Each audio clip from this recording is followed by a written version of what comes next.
ताज का शासन 1858 से 1947 तक चलता है। इसमें होता क्या है कि 1857 की क्रांति हो जाती है। 1857 क्रांति विद्रोह हो जाता है, जिससे कंपनी का शासन छीन लिया जाता है और ये शासन किसके हाथ में चला जाता है? ताज के शासन हाथ में चला जाता है। ये स्वतंत्रता संग्राम, प्रथम स्वतंत्रता संग्राम जो 1857 की क्रांति को बोलते हैं, इसको सिपाही विद्रोह भी कहा गया।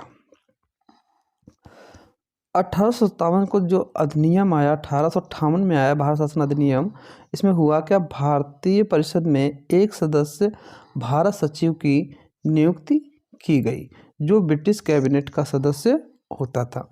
ब्रिटिश में एक सदस्य नियुक्त किया गया भारत के लिए, इसको भारत सचिव का नाम दिया गया।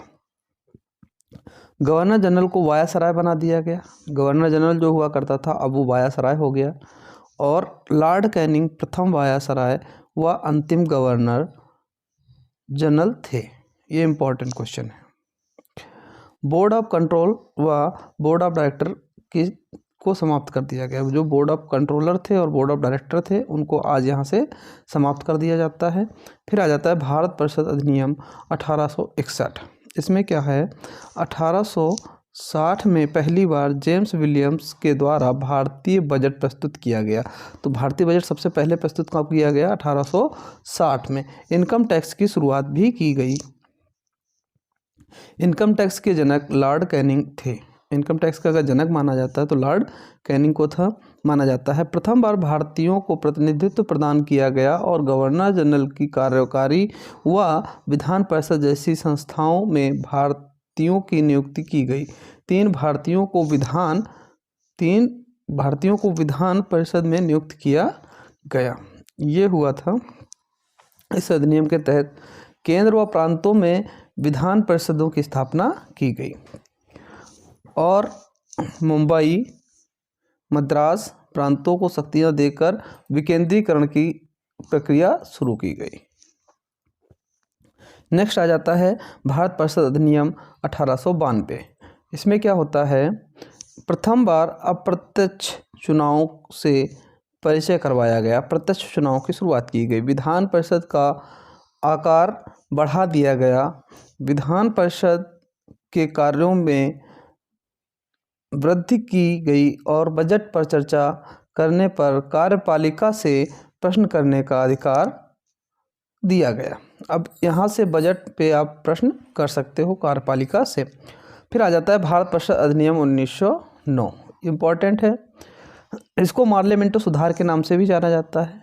भारत परिषद अधिनियम 1909 को मार्लियामेंटो सुधार के लिए जाना जाता है।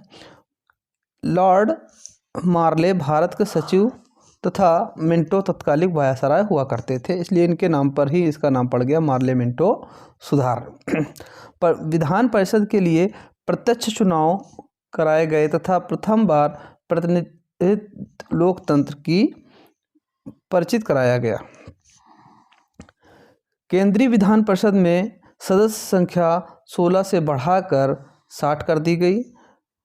सांप्रदायिक प्रतिनिधित्व प्रणाली की शुरुआत की गई और मुसलमानों के लिए पृथक निर्वाचन की व्यवस्था की गई। इम्पॉर्टेंट पॉइंट है कि मुसलमानों के लिए पृथक निर्वाचन की व्यवस्था किस अधिनियम से हुई थी? तो 1909 के अधिनियम से हुई थी। प्रथम बार वायसराय की परिषद में भारतीयों की नियुक्ति की गई। सत्येंद्र प्रसाद सिन्हा को कानून सदस्य नियुक्त किया गया। इसके बाद आ जाता है भारत सरकार अधिनियम 1919। इस अधिनियम में मॉन्टेग्यू चेम्सफोर्ड सुधार अधिनियम के नाम से जाना गया। मॉन्टेग्यू जो राज्य सचिव थे और चेम्सफोर्ड भारत के वायसराय थे, इन्हीं के नाम पे मॉन्टेग्यू चेम्सफोर्ड सुधार बोला गया। केंद्रीय विषयों का सीमांकन किया गया, उन्हें प्रांतीय विषयों से अलग किया गया। दोहरी शासन व्यवस्था के तहत प्रांतों में द्वैध शासन की शुरुआत की गई। इस अधिनियम के तहत प्रांतों में द्वैध शासन की शुरुआत की गई। पूछा जाता है द्वैध शासन की शुरुआत किस अधिनियम से हुई? तो आपका 1919 का अधिनियम मॉन्टेग्यू चेम्सफोर्ड सुधार होता है। द्वैध शासन प्रणाली के तहत प्रांतीय विषयों को दो भागों में बांटा गया, हस्तांतरित और आरक्षित। हस्तांतरित और आरक्षित विषय बांटा गया। आरक्षित विषयों के तहत राज्यपाल विधान परिषद के प्रति उत्तरदायी नहीं था। भारत प्रथम बार केंद्र में द्विसदनीय व्यवस्था को अपनाया गया। राज्य परिषद में 60 सदस्य तथा विधान परिषद में 140 सदस्य कर दिए गए थे।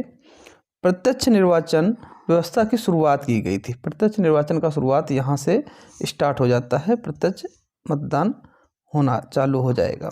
केंद्रीय लोक सेवा आयोग की स्थापना के लिए प्रावधान किया गया और भारत शासन अधिनियम 1919 के तहत बनाए गए नियमों को हस्तांतरित नियम के रूप में भी जाना जाता था। 1928 में साइमन कमीशन भारत आया। पूछा जाता भारत साइमन कमीशन भारत कब आया? 1928 में। यह वैधानिक आयोग के रूप में भी जाना जाता है। फिर आ जाते हैं भारत सरकार अधिनियम 1935 पे। भारत सरकार अधिनियम 1935 ये सबसे बड़ा पार्ट है भारतीय जो संविधान बना है उसमें इसका रोल बहुत ही बड़ा है। इसमें क्या क्या किया गया? संघात्मक सरकार की स्थापना की गई। प्रांतों और रियासतों को इकाई के रूप में शामिल करते हुए अखिल भारतीय महासंघ की स्थापना का प्रावधान किया गया था। अधिनियम के द्वारा केंद्र व उसकी इकाइयों के मध्य शक्तियों को 3 सूचियों में बांट दिया गया। तो 3 सूचियाँ कौन कौन सी थीं? संघ सूची, प्रांतीय सूची और समवर्ती सूची। इसको राजसूची भी बोलते हैं। विषय उस टाइम के ये विषय उसके थे, अलग अलग विषय दिए गए। प्रांतों में द्वैत शासन समाप्त कर दिया गया और प्रांतीय स्वायत्तता प्रदान की गई। इस समय 6 प्रांत थे: असम, बंगाल, बॉम्बे, बिहार, मद्रास और संयुक्त प्रांत। संघीय न्यायालय की स्थापना का प्रावधान भी किया गया। भारतीय परिषद को समाप्त कर दिया गया था 1935 के तहत। केंद्र में द्वैत शासन की शुरुआत की गई थी। यहाँ से केंद्र में द्वैत शासन की शुरुआत होती है। अवशिष्ट शक्तियाँ गवर्नर जनरल को प्रदान की गई। अब आ जाते हैं भारत स्वतंत्रता अधिनियम 1947। इसमें क्या होगा? इसके द्वारा भारत को स्वतंत्र और संप्रभु राज्य घोषित किया गया। केंद्र राज्यों में उत्तरदायी सरकार का गठन किया गया। वायसराय के पद को समाप्त कर गवर्नर जनरल बना दिया गया। वायसराय का पद यहाँ से खत्म हो जाता है और गवर्नर जनरल बना दिया जाता है। संविधान सभा को दोहरे कार्य सौंपे गए। संविधान और विधायिका को एक संप्रभु निकाय के रूप में घोषित किया गया। इसमें महत्वपूर्ण तथ्य क्या हैं उस पर बात कर लेते हैं।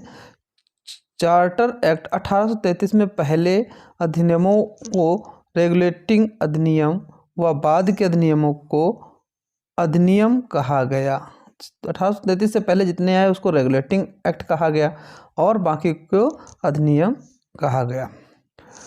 क्या हुआ? लॉर्ड वॉरेन हेस्टिंग ने 1772 में जिला कलेक्ट्रेट पद बनाया गया, लेकिन न्यायिक शक्तियां जिला कलेक्टर के बाद कॉर्नवालिस द्वारा प्रदान की गई। लॉर्ड मेयो के वित्तीय विकेंद्रीकरण की संकल्पना ने भारत में स्थानीय स्वशासन का विकास किया। कब? 1870 में। 1892 में लॉर्ड रिपन का संकल्प स्थायी स्वशासन या मैग्ना कार्टा के रूप में प्रतिष्ठित हुआ तथा भारत स्थानीय स्वशासन के रूप में स्थापित हुआ। चार्टर अधिनियम 1833 में अधिनियम 1909 से पहले महत्वपूर्ण अधिनियम था। 1833 का अधिनियम जो था। अधिनियम 1919 द्वारा प्रदान की गई कार्यकारी परिषदी 1947 तक वायसराय को सलाह देती थी।